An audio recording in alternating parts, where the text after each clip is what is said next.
Everybody. Welcome to another fun summer craft. As you can see, my demonstration one is not quite finished. That's because I'm going to use this to show you how to finish the product, but first we are going to get started. But what we're doing today is making a coil coaster. So instead of a basket, which you could very easily do, I decided to make coasters because we haven't made one yet this year. We did 2 luminaries, no coasters, so we got to do at least one. What you're going to get in your pack is a ball of macrame yarn. You're going to get a plastic needle. And then when you come in to pick up your pack, you'll get to choose 2 different colors of embroidery floss, or if you have some at home, any embroidery floss will work. As you see, I did my demonstration in orange and purple, but I have blue and green to do today. So this is one of those crafts that is very, very time consuming. This is going to take you a long time. One thing I found myself doing was putting it down and then picking it up again. So I would work for 5, 10 minutes, get bored, go do something else. This is something that you can do that very easily with, but do come back and finish it because it comes out really cool. Okay. And you have more than enough macrame stuff. You will be able to have a bigger coaster. Now, you may need more than 2 embroidery flosses to do that. We're going to give you 2 to start with. Okay. And then if you want to go with craft stores, Amazon, wherever, or if you just have some laying around your house, that'll be a good thing. All right, so what we're going to do, oh, and you will need scissors as per usual. I have some pretty blue thread. Now, the funny thing is, and if you go to our Pinterest to watch the tutorial is made by somebody who is left-handed. And you wouldn't think watching somebody wind string around a piece of another piece of string would be a problem between right and left hand. I'm going to say this. If you are a lefty, go onto our Pinterest, go to the SRP 2023, that's Summer Reading Program 2023 craft board, and watch the video that's linked there for making a coiled basket, and watch the lefty lady because it's going to be easier for you. As a right-handed person, I'm doing everything right-handed. I've experimented with this quite a bit, so I have my big ball or my ball of big yarn on my left. I have my embroidery floss on the right, and that works really well. It keeps things from getting tangled, okay? Because this could get tangled up very, very easily. And that piece of string wasn't long enough. I'm going to start with a different. When you're working with embroidery floss, it can be hard to unwind, okay? See how this got all wrapped around here? And I never would have known that if I hadn't started to unwind it. So I'm going to give myself a couple of feet to work with. And core, which is what we're going to talk about, this is the core string or the macrame yarn, macrame thread, whatever. This string, just leave in a ball, okay? It'll keep it out of your way. You're going to get, again, less chance of getting all wound up. And you can also see we're pretty close today because it'll be easier to see the details of what we're doing. Okay. So I'm going to take my string, I'm going to lay them like this, and then I'm going to start wrapping about an inch or so up from the end of my string. I'm going to wrap, and I'm going over the tail of my thread. So it's going to get wrapped up inside of there. And you see how they're really close? If they're not very close together, I can squish them with my nails. And you do that a lot. You end up squishing stuff with your nails. If you don't have fingernails, well, I don't know. I guess you'll just have to squish them with your fingertips and hope for the best. Okay. Now I also want to make sure that my strings end up being in a nice row. When I start, I'm going to do at least a centimeter, which is a little bit, or right around a 1/2 inch. Okay. I want it about this much. Okay, I know it's about this much. This is the width of my fingertip. A little bit more, not too much more. And then I'm going to look. If I bend it, do I see my string through there? I do a little bit. Okay. So I squish them a little closer together. And when I bend it, do I see my string? No, it's much better. I'm actually going to wind a couple more times here. This is also the craft that I will call the forever winding because that is what you're doing. You're winding for. But again, it turns out really cool, and I really like the pattern. Now you'll see on the back of mine, this was my first one. I'd never done this before, so the back of it, you can see my base thread through. With practice, you can get away from that. That tells me which is the front and which is the back. If you would rather make a basket than a coaster, you are welcome to watch the tutorials that are posted, that are pinned on our wall, okay, or on our Pinterest page. And you can use this to make a basket. And we did this so it'd be little tiny ones, so it'd be good for holding bobby pins or Q-tips or something. So it's super cute. So I have a little bit more than the width of my index finger. Then I'm going to take this part and I'm going to unravel my macrame thread. Okay. Because what we're going to do is I'm going to bend this and we're going to continue to wind, and we're going to wind these two together. Okay. But I don't want, this is a lot of bulk. And to go from 2 strings worth of bulk down to nothing is going to leave a great big hump right in the middle of my thing. It's going to be irritating and it's going to make me unhappy. Well, I don't want to be unhappy. I want us all to be happy and successful and healthy. You know, that's what we want. So what I'm going to do is I'm going to unwind. Come on, you guys, stop being friends. Just this once. I know it's exact opposite of anything your mother ever said. That's okay. All right. So you'll see we have about 4 strands. And we're going to cut them one really short and then a little longer, little longer, little longer.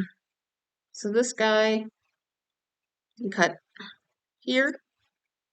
The next one getting cut a little bit longer. And the next one getting cut a little bit longer. And then, oops, there you go. And then the last one I'll cut. I could either leave it full length or I'm just going to even up the bottom ends. Okay. So you can see that's going to wrap down really nice. There's a little tiny one, 2 middle ones, and a big one. I'm going to fold this. Okay. I'm going to make sure my 2 ends, my beginning and end, meet. And I'm going to start wrapping around both, keeping my thread tight, or my embroidery floss, as tight as I can. So we're making like a little eyelet or a little hook, and we're going to use that shortly. Now, here you see some of my string. Whoops. It's a little far away, so I'm just going to wiggle it around. I'm going to use my fingernails and make everything be close again. Okay. See, there's on that side. If you get to a point and you're just like, I can't take it anymore, my core string is showing too much, I don't like it, unwind it and start again. It's okay. Nobody's watching. Nobody's going to judge. Sometimes you have to. Do you know how many times it took me to start this one? 3, because again, I was watching a lefty and I couldn't make it work in my brain. Then I did, and then it was all happy. So I have my little eyelet guy. This is big enough. I'm going to be able to put my needle through, which is good because we're going to need that shortly. And wrap and wrap and wrap. And we're going to do, see, sometimes it just comes unwrapped too. We're going to do at least another finger's width from the base of the loop. And again, while I'm working, I can always slide my threads closer together. And what I'm doing is I'm also being sure to get, so I've got my core that I've cut down, and I've got my little tail on my embroidery floss. It can't come unwound if it's all tucked in at the very beginning. Okay, so once it gets to about here, I think that's a pretty good spot. I'm going to curl, no, I want to curl it this way, okay, and say, all right, so it looks like I have two little eyelets right next to each other, and that's what I want it to look like, okay? Now, as you know, embroidery floss loves to tangle. It's just how it is. Okay, so give yourself, be sure you've got enough to work with, but even then you're probably going to get little snarls. So as you're working, you'll be untangling as you go. Now thread this guy. So I've got my working edge, my working end on my left. I have my string here. I'm going to come up through the middle, pull this up, and basically what I'm going to do is I'm going to be sewing it to itself. Okay? So again, I'm going to work, make sure my first stitch here, before I pull it tight, is as close to the beginning thread as I can. I'm having a little trouble with having one of my ends want to stick out. That's okay. So you know what? I'm going to fix it. I'm going to come back calmly and patiently. I know, I hear it too, and it's still funny. Miss Carissa, you are neither calm nor patient. I know. Okay. Then we're going to do what they call a figure eight. So these guys, get up there. There you go.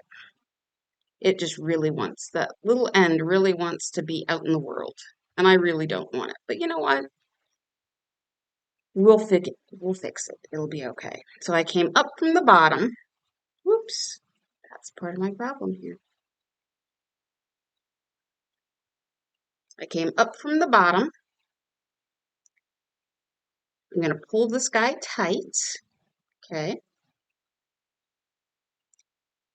I'm going to loosen it and fix this one little part that's decided it wants to give me trouble. That's okay.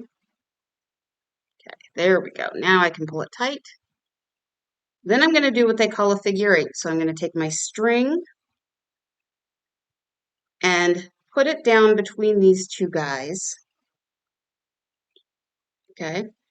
And then when I start winding, and this is the hardest part, is trying to keep your hands straight while you're doing this. Toward me, 2, 3, 4. I may have to come back and make some minor adjustments. That's all right. That's what we have fingernails for. Or if you don't have fingernails, you could use your needle to scoop things around. 3 or 4 winds, and then I'm going to come back up through the bottom of the eyelet again. Okay. And then I'm going to take it all the way over and underneath this string. That's your figure eight. So it goes down and over. That's what it's doing. Then I'm going to wind. 1, 2, 3, 4. Okay.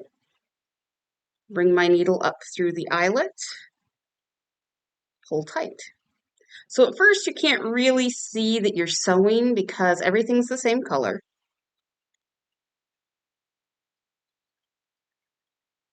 And I found I don't really pull it tight until I get my string over and next to where I'm going to be winding. 1, 2, 3, 4.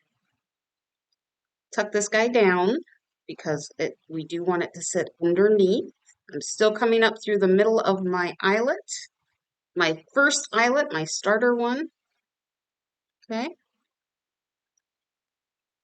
So it gets filled in quite a bit. 1, 2, 3, 4. My guy tried to turn over. I'm going to turn it back. There we go. Actually, I'm going to unwind because it looks like there's the end of my embroidery floss. If I have to, I can break the rules Use a little water, a little saliva, something to stick it down. Okay. Oops. 1, 2, 3, and 4 through the middle.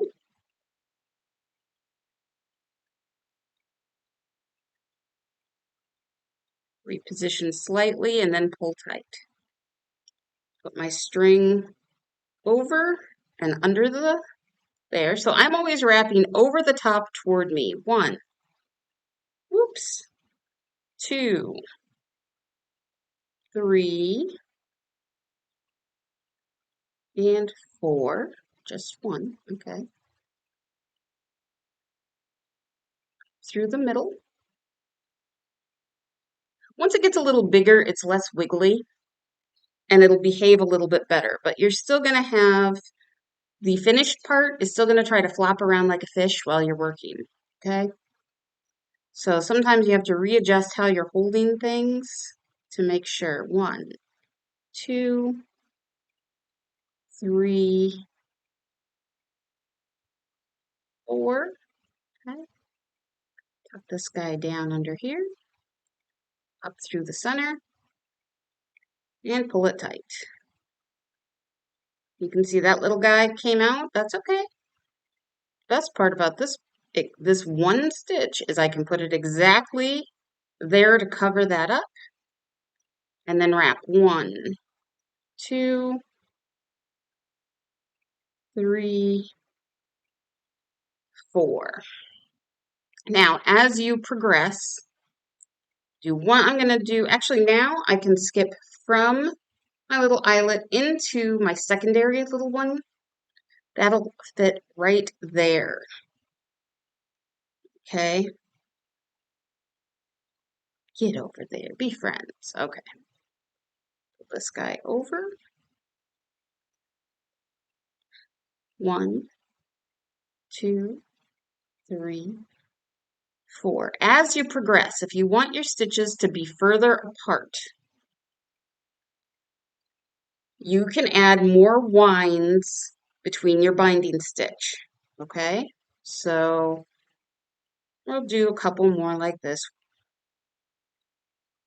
1, 2. Yes, I see. Get over there. Be friends. 2, 3, 4. Come up through here. And basically kind of as it builds, you're going to start doing just through the previous row. So you'll stitch, you'll wind 4, and then come up. So once you get over here, you'll be stitching through here.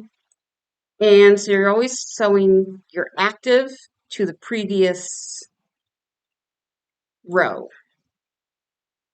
Okay. Over and under. 1, 2, 3.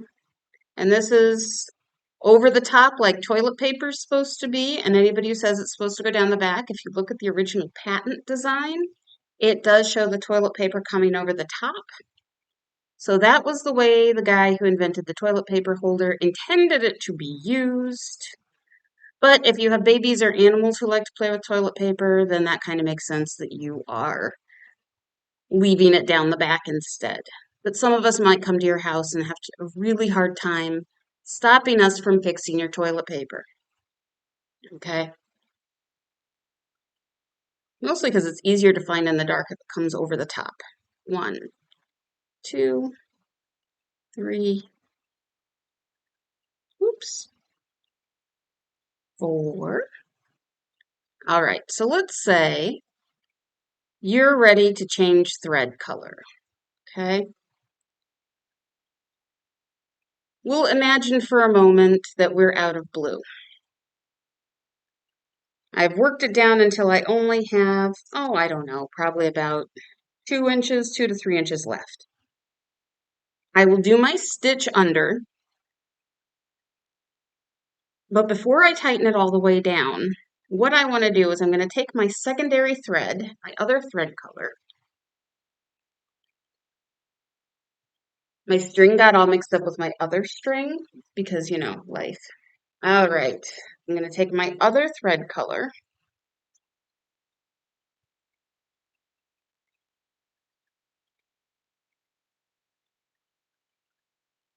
Lace it through my needle. And I figured this out for myself. I'm sure there is a better way to do it, but this is the way that works best for me. Okay. I'm going to put my needle up so this got wrapped underneath and pulled up through. I'm going to put my needle on the inside of that string and pull it up. I'm going to take my little tail guide, take it underneath, make it be friends with the core, and I'm going to hold down the tail of the new color with the core. Tighten that a little bit, get it tucked up, and then all I have to do is take my green over the top. 1, 2, be friends. Come on, there you go. 2, 3. And sometimes we have to come back and readjust. That's okay. Let's get our first 4 in and then come back and readjust. Okay. Now I've done my 4. I'm going to come down, come through here, always up from the bottom. Okay. And there's my green. It gets wrapped back under. And my green's job now is to keep everything together. 2, 3, 4. Maybe I want to throw in a 5th stitch now. I can do that. And this in the middle where it's small, I want my stitches to be a little closer together. And then as I work out on the big red one, by the middle I was up to 7 or 8 winds between locking stitches. Okay. So that is how you change color. So you just slip it back behind here. Now you can see I've got some string. I've got to do a little adjustment, but it looks good. And the nice thing is 1, 2, 3, 4. I can kind of see where I want it to go. My needle up through, pull it tight, do my little figure 8 stitch, and we're going to get a really nice, fairly even thing. Now, it does want to be a little lopsided, so as I'm working, I'm also trying to squish and push and pull the string and make sure it stays round. Now, if you want to continue on and make a basket, you'll do a couple more rounds to get it flat on the bottom, and then you'll start building upward. Again, if you'd like to watch a tutorial for that, there is going to be one linked on the Pinterest page. But we've done how to start, how to change colors, and then the winding takes a million years. But again, it's fun if you're listening to an audiobook, watching a TV show that you've watched 1,000 times. This is something that is easy to do. Takes all you're doing is counting as you wind, and you get in the pattern and you see how it works. Now, when we get to the end, I did the same thing at the end of my core that I did at the beginning of my core. I cut a little short one, medium, medium, large. Okay. I have my orange wrapped around at the end. Now, instead of wrapping and doing a stitch every couple, okay, I'm going to wrap every single stitch around. So I'm going down through, wrap, and sew, and I'm going to cover up, and I'm going to get a really nice finished product. Now, here is my problem with this. I pull very tight as I'm working, okay? At the end, I'm going to need to bring my needle back through. You could take a paper clip. You could take a sliver of wood like a toothpick, and I'm going to wind around that as well. Okay, that's going to give me enough space at the end to pull my needle back through and lock everything in place. This needle might be too fat, but I'm going to do it anyway, and we're going to see what happens. Okay. So I'm just winding and pulling tight. Okay. Wind and pull tight.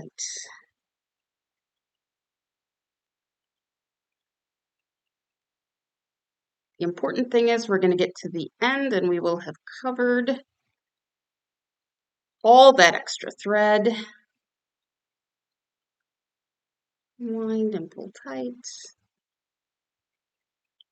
Oops, you get over there. Sometimes your thread wants to double back on itself, so instead of being side to side, side to side, side, that one tried to jump and say, no, I want to be friends with previous wines. And I said, no, no, you don't. You don't really want to be friends with previous wines. So I'm using my middle finger on the back to help it stay lined up, okay? Anytime I get to a place, and then I can squish them together, make them be friends again. So if they get too far apart, if you're going to use a toothpick, you might consider either wrapping a little piece of tape around it so it's slippery, or coating it in glue and letting it dry thoroughly. See, I'm going to check. Is all my core string covered? Most of it is covered. This is one of those things that's going to take practice. You may have to unwind and start it again. When I get to here, where this one is sewn to here, I'm going to get it as snug as I possibly can. So I'm actually going to do one more, whoops, here before I move over. And I probably didn't leave myself enough embroidery floss at the end, and that's okay. We'll all survive that too. All right.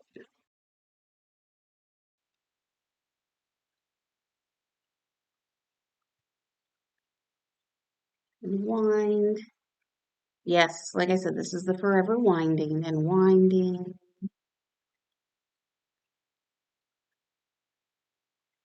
And winding. Okay, we're almost there. And then sometimes your finger will accidentally unthread your needle. That just happens, unfortunately. Okay.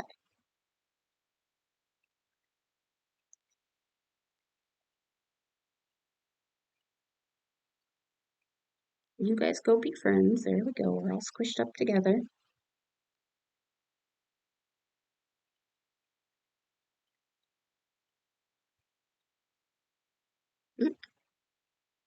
Over the needle though.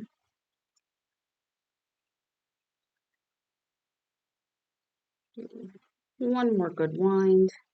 Okay. Now that that is secure, I'm going to pull out my little placeholder. I'm going to poke this needle back through.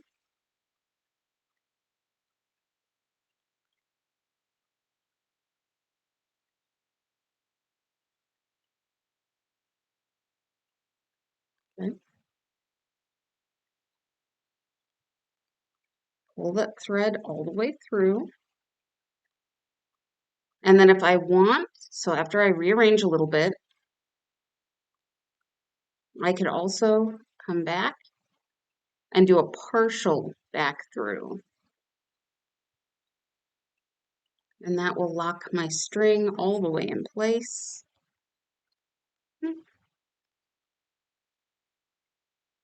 Make whatever arrangements we need to make. And then trim this little guy close, because the odds of him coming undone are very low now. So that is how you finish off your coaster. I, of course, forgot my cup, so we'll just set this right there. These little coasters are going to be pretty absorbent. They're going to be lightweight. They will be flingable, so you can fling them at your sibling across the living room when they're not paying attention. They feel nice. And even though it's feels like a long, involved process, it's actually a lot of fun. So everybody enjoy making your coil coasters. If you decide to make a basket, send us a picture, bring us a picture so we can see how it turned out. Don't get frustrated. Just give it some time and you will certainly get through and you're going to have a really cool project when you're all finished. All right. Thank you guys so much. We'll see you next week with our last craft of the summer. Have a great one. Bye.